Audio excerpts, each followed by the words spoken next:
Hello friends, spiritual energy, रूहानी ताकत, attunement, tune in with your inner self, खुद शनासाई, अपने आप की पहचान, आखिर ये सब है क्या?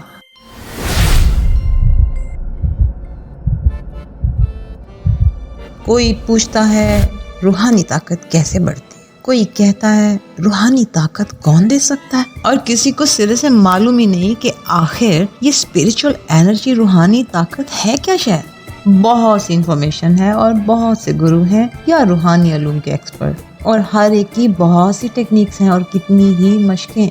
अब सवाल ये पैदा होता है कि आखिर इस स्पिरिचुअल एनर्जी का करना क्या है? क्या ये ताकत हमारे लिए ज़रूरी है? क्या स्पिरिचुअल एनर्जी हासिल करके हम बाफोकल फितरत इंसान बन सकते हैं? ओह, क्या सुपरमैन या सुपर वुमन बनना पॉसिबल है? वेल, हजारों बातें हैं और कई तरीके, पर सबसे अहम और ज़रूरी ये बात है कि क्या हम सब में ये रूहानी ताकत मौजूद होती है या नहीं। क्या हम अपनी रूहानी ताकत से अपनी ज़िंदगी में इनकलाब या कोई तब्दीली ला सकते हैं कि नहीं?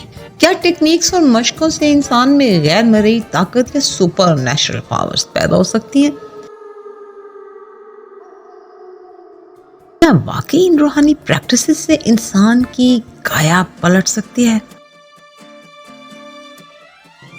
अच्छी बातें फैलाना सदका जारिया है और एक नेक अमल है। और हमारी ये वीडियो आपको कैसी लगी, इसके लिए आप कमेंट्स में अपना फीडबैक ज़रूर दीजिए, और हम उम्मीद करते हैं कि हमारी इस वीडियो से आप तक बहुत अच्छी मालूमात पहुंच जाएगी।